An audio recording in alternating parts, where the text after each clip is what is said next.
Mukhang senior citizen na ho yata kayo. Talaga po. Mario F. Ben, Opo. Migrante International, Uy, naku. Kingdom of Saudi Arabia Chapter. Paborito po namin yan. Yes, sir. Thank you po. Mr. Vice President, I assume your office ay kasama sa technical working group para sa pagbabayad ng blood money. Yung funding ba nito, I don't know kung saan manggagaling, but definitely, we assume na yung opisina nyo kasama sa technical working group para sa pagbabayad.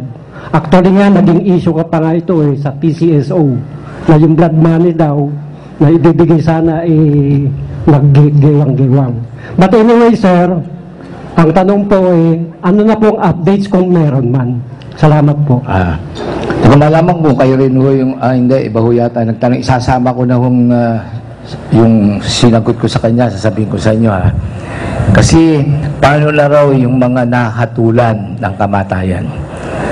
Sa nalalaman ko ho, hindi ho porking nahatulan, tapos na. Kasi may mga apelasyon ho yan, may review. Kaya kung halimbawa 5 o 7, iisa lang ho, nalalaman ko, isa yata o 2. Pero sigurado ko yung isa, yung kay Ganusa lang. Pero yung iba, nandun pa ho sa proseso, hindi pa ho final judgment kung tawagin ho yun So hindi ho natin pwedeng bilangin yun kung paano na ho yung nahatulan. Hindi pa ho pirme, hindi pa ho final ang hatol. Okay? Yun sa sinasabi ho ninyong blood money. Sasabihin ko sa inyo ito ho tinabaho mismo ni Ambassador. Hindi pa ho ito Ambassador. Siya ho isa sa unang-unang nakatanggap nyo sa Ganusa ba pangalan? Lanusa. Si Lanusa.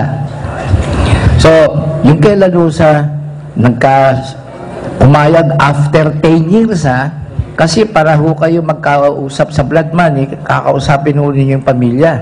10 taon ayaw makipag-usap po ng pamilya. 10 taon. Finally, pumayag ng 10 taon. Ang sabi naman ngayon ho dito, take it or leave it, 35 million. 35 million. Kaya ako lang pinagdidiinan sa inyo, ang laki naman ho nun. Pero wag natin muna pag-usapan yung ang laki. Kasi yung tinatanong ninyo, technical working group, totoo. Kaya ho kami napilitang magtayo ng technical working group, hindi ho naman pwede na kada kaso, mamumroblema tayo. Kailangan meron na ho tayong guidelines, meron na tayong patakaran kung ano ba itong kason to. Pagka ganitong kason to, tutulungan natin. Pagka ganitong kaso ito, ganito lang ang tulong natin. Pagka ganitong kaso, hindi tayo makakatulong dyan. So, yun ho, sa technical working group, nagtayo ho kami ng subgroup. Yung subgroup, nakatapos na ho nung kanilang dapat gawin. Ito ho ngayon, magmi-meeting na lamang kami sa technical working group para ripasuhin yung kanilang ginawa. Pagka na-aprobahan ho ng technical working group, ipo-forward na po namin sa Malacanang para maaprobahan po ng Malacanang itong guidelines tungkol sa blood money. Yun po ang kinalalagyan ho natin dyan. Okay? Maraming salamat po. Sige po.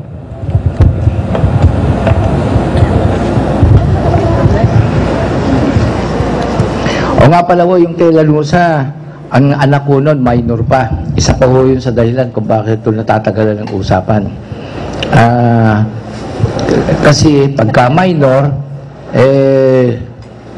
depende ko kasi kung ano yung talagang batas na umiiral, kung pwede ba siyang ang kanyang lolo, ang kakatawan para sa kanya. O yun yung isa pag-i-issue doon. Pero yun yung batas pa ho dito, habang minor, hindi naman ho nagkakaroon pa ng execution.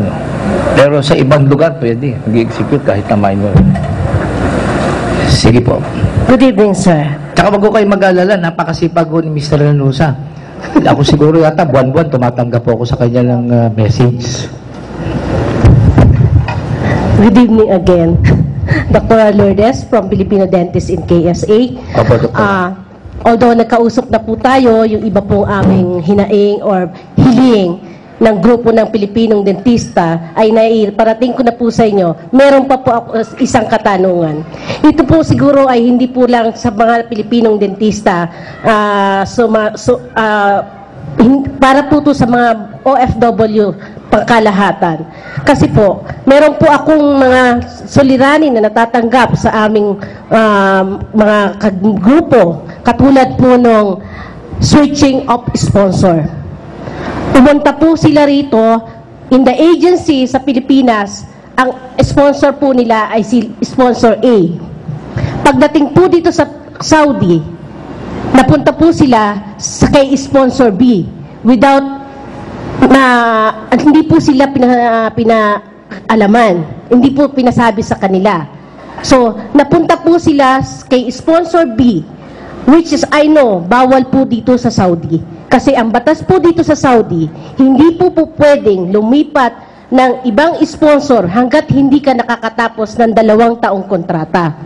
So, nangyari po ang ganun na kung paano nangyari, hindi po natin maintindihan. At tungkol po doon, ngayon po, na-transfer po siya kay sponsor B na illegal po ang pinagdaanan. Ngayon, nagka-problema ang kawawang OFW.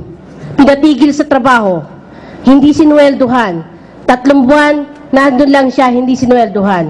Ngayon po, para po lang siya makauwi, pumirma na po siya na wala siyang hihingin na kahit ano doon sa kanyang pinagtatrabahuhan.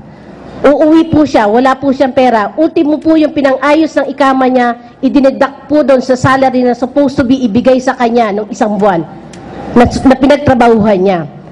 After po, ngayon po, kung uuwi po siya sa Pilipinas, ano po ba ang maaari po ba siyang maghabla doon sa agency na nagpadala sa kanya dito? At ano po ba ang kasiguruhan na mababayaran ng mga perwisyo, danyos penetration na nakuha niya? Hindi lang po sa financial, emotional, at saka po physical. Talaga po, totally, nagkaroon po siya ng trauma. So, ano po ba, saan po bang ahensya at talaga po bang may maaasahan siya na makakasuhan niya yung agency na yon? Aside from masuspindi yung agency na yon, sa mga ganito po bang kaso, ano po bang ma-advise niyo? Thank you po. Alam mo, Doktora, hindi naman ho magiging problema kung yung unang ahensya hindi ho magkakaroon ng problema sa employer. Kaya lamang ho magkakaproblema yan kasi pagka ayaw pumayag nung unang agency o ayaw pumayag ng employer. Okay? So si agency A napunta agency A tapos employer. Di binigay mo sa employer. Ayaw ho ngayon nung ating kababayan yung kanyang employer. O doon na ho ngayon magkakaproblema kasi pupunta sa iba o tatakas na lang. Kumbaga. Ngayon, Hindi po. Bali, hindi po hindi, sa sample ayaw. lang ho ito sinasabi ko sa inyo. Ito sa ibang pagkakataon nyo na pinagsisimulan. Okay. Ito, wala akong problema dun sa employer. Pero kadalasan ho talaga, yun kung employer ang pinagsisimulan kasi ayaw pumayag ng employer. Pinatatapos nga ho yung 2 taon eh. Okay? So, pagka sinabi ganun ng employer, kasama ho yung ahensya. Hindi ka pwedeng umalis dyan kasi hindi pa tapos ang kontrata. Okay? O ngayon, ayaw na ho, hindi na makatiis yung ating kababayan. Tas ang ayon sa kanya, siya ginugulpe, tinatakot, etc. etc. Aalis na ho siya doon. Diba ho? Doon na ho ang problema ninyo. Kasi meron na ho kayong violation ng contract. Ngayon, yun sa sinasabi ho ninyo ngayong paglipat na ngayon, hindi na sa kanya, hindi na siya binabayaran ng sweldo at kung ano pa, ako ho ay babalik sa Pilipinas, yung mga ganitong pagkakataon, narinig ko kanina, pinagawa na ho namin ng affidavit, dala-dala ko ng affidavit para meron lang ako batayan, paiimbestigahan ko ngayon yung agency. Thank you very much. Sana po magkaroon ng resulta. Sasabihin na namin sa inyo kasi nandito pa ho yung kababayan natin, nandyan ho sa Bahay Kalinga.